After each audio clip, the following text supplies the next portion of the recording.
Écoute, t'es drôle et tout, mais tu es un nain, et ça je veux pas.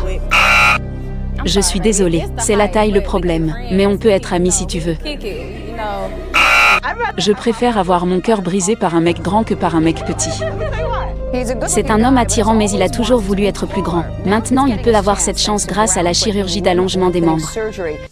Voir comment le monde me voit à 1m80, comparé à 1m60, est juste extraordinaire. Quoi? Bonjour à tous et bienvenue dans cette nouvelle vidéo. La chirurgie esthétique, probablement l'un des plus gros fléaux de notre époque. Entre celles qui se font refaire le derrière au risque d'en mourir, celles qui se font refaire les lèvres au risque de ressembler à des filles-docs, celles qui essaient de maintenir une jeunesse que pourtant elles ont encore et qui finissent par ressembler à des grands-mères alors qu'elles n'ont que 20 ans, je pense qu'en 2025 nous avons atteint le summum du degré zéro d'estime et d'amour de soi. Les gens ne s'aiment plus, ils aiment uniquement l'image que les autres leur renvoient. Et ils aiment tellement la perception positive que les autres ont d'eux qu'ils sont prêts à absolument tout, peu importe les risques que cela comporte, pour accaparer et surtout conserver cette attention. Et naïvement, comme beaucoup de mecs, je me disais que cette tendance d'une vanité ridicule était typiquement féminine, vu qu'en général ce sont les femmes qui utilisent ce genre de méthode pour paraître plus jeunes. Mais de récentes investigations m'ont fait revoir ma position sur le sujet, parce que oui, les hommes aussi sont touchés par cette merde. Il semblerait que la validation féminine, telle la validation masculine avec les femmes, pousse beaucoup de ces messieurs à opter pour ce genre de solution débile, pour se faire bien voir de la jante féminine. Et l'une d'entre elles m'a particulièrement fait rigoler et fait flipper à la fois, du fait de son incroyable absurdité. La chirurgie d'allongement des membres est une opération qui consiste basiquement à allonger vos membres. Bravo! Merci. Le procédé consiste à briser les os du patient, à y insérer des tubes de métal eux-mêmes reliés à un appareil externe pour stabiliser le processus de croissance et de guérison. Et la raison de l'existence de cette merde est simple. Beaucoup de mecs aujourd'hui, à cause des standards extrêmement élevés de la jante féminine concernant les hommes, se sont diminués et complexés sur énormément d'aspects, l'un de ces aspects étant justement leur physique, en l'occurrence ici, leur taille. Et en effet, pour pas mal de femmes, un homme grand est de loin préférable à un homme moins grand pour plusieurs raisons à la fois biologiques et psychologiques. Les hommes grands étant perçus par elles comme suffisamment forts pour les protéger, comme ayant plus confiance en eux, comme étant plus dominants, comme étant plus capables de s'occuper d'une famille et plus sexy. Du coup, beaucoup de ces mecs de moins d'1m80 se sentent ignorés et invisibles aux yeux d'une jante féminine n'ayant dit en général que pour des hommes grands. Et ce, même si l'homme d'1m60 est bien plus musclé et physiquement imposant que le mec d'1m80 à corpulence normale. Raison pour laquelle d'ailleurs certains bodybuilders ont eux-mêmes abandonné leur anatomie d'origine et opté pour cette solution.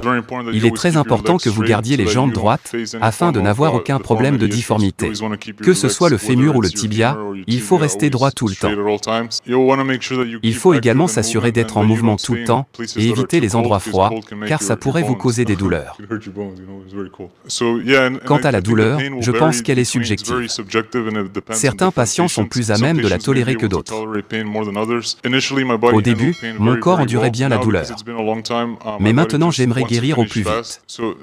C'est pour ça que je ne manque aucune séance de physiothérapie. La meilleure chose à faire est donc de rester actif, faire ses séances de physiothérapie, bien manger et se reposer comme il se doit. Mais à part ça, c'est une bonne expérience et je n'ai pas trop à me plaindre. Il dit que son sentiment d'insécurité lui venant de sa taille est en train de disparaître. Une grosse récompense pour un coût encore plus élevé.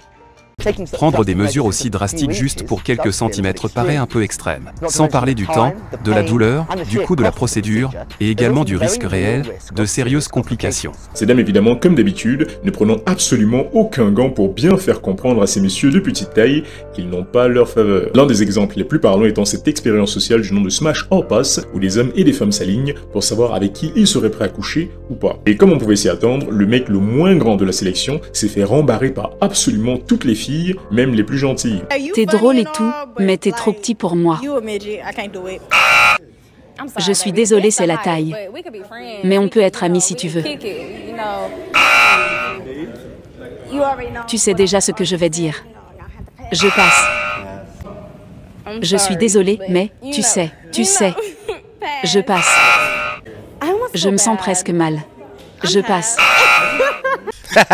Ces dames n'ayant apparemment aucun intérêt à faire preuve de la plus basique des courtoisies envers les hommes de petite taille. Très souvent elles les méprisent, et c'est limite si elles se retiennent de les frapper. Si je t'adresse la parole et que tu fais ma taille, Tu ferais mieux d'avoir la meilleure personnalité. Tu ferais mieux d'avoir la meilleure vibe et tout. Je dois vraiment être genre amoureuse de toi pour être en relation avec toi. Je fais 1m60 mais jamais je ne serai avec quelqu'un qui est plus petit ou qui fait la même taille que moi. J'ai déjà essayé et quand ça arrive, j'ai l'impression que je pourrais même te frapper. Je suis désolée mais c'est la pure vérité. Je préfère avoir mon cœur brisé par un mec grand qu'un mec petit. Est-ce que vous avez idée à quel point c'est irrespectueux d'avoir son cœur brisé par un mec petit? Tu n'étais même pas mon genre pour commencer. Tu vois ce que je veux dire?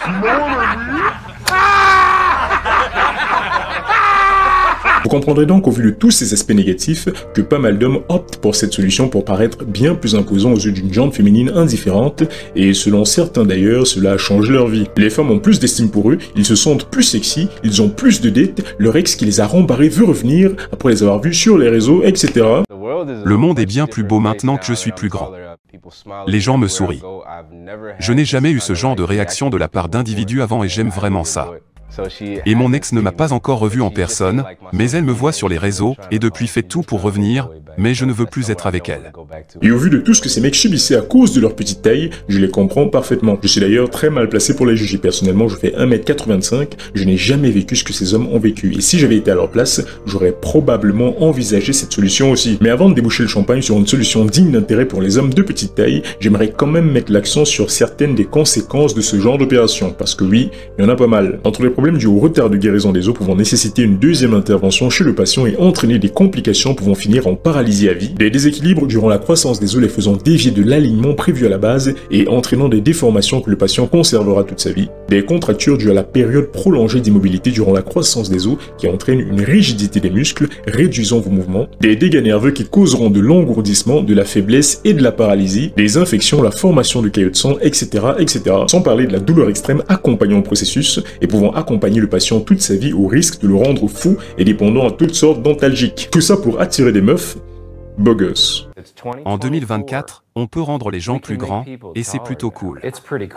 C'est en train de devenir la chirurgie cosmétique la plus populaire. On fait ça pour nous, pas pour l'approbation des autres. Alors bien que je ne puisse pas totalement comprendre les sentiments de ces messieurs, je ne conseillerais au vu de tous les risques que cela comporte, ce genre d'opération à personne. Car en plus d'être uniquement d'ordre esthétique, je tiens à le préciser, ne va pas croire que tu pourras aller faire des dunks au basket parce que t'es plus grand, tu pourrais le regretter, voilà. Elle coûte foutrement cher, on parle ici de près de 100 000 $, soit près de 87 000 €, ce qui est ridiculement cher pour toute la douleur et les inconvénients qui sont suivants. Je serais par exemple très étonné de voir ce bodybuilder soulever la même charge qu'avant au squat. À mon avis, il finira toute sa vie avec ce physique bizarre. Donc s'il vous plaît, aimez-vous développer ce que vos avis sans forcément chercher de raccourcis ridicules qui finiront par vous bloquer sur le long terme. Et dites-vous bien également que toutes les femmes ne sont pas impressionnées par la taille. J'ai vu pas mal de avec des mecs moins grands ou aussi grands que leurs meufs, et très heureux. Bref, c'est tout pour cette vidéo, merci d'avoir regardé jusqu'au bout, pense à liker, à t'abonner et à commenter pour me dire ce que tu penses de tout ça, et je te dis à la prochaine, allez, ciao. Sortirais-tu avec un homme de moins d'1m80? Oui. Oui. Je suis moi-même petite donc oui. Oui. 1m75? C'est moins d'1m80, donc ça compte. Oui.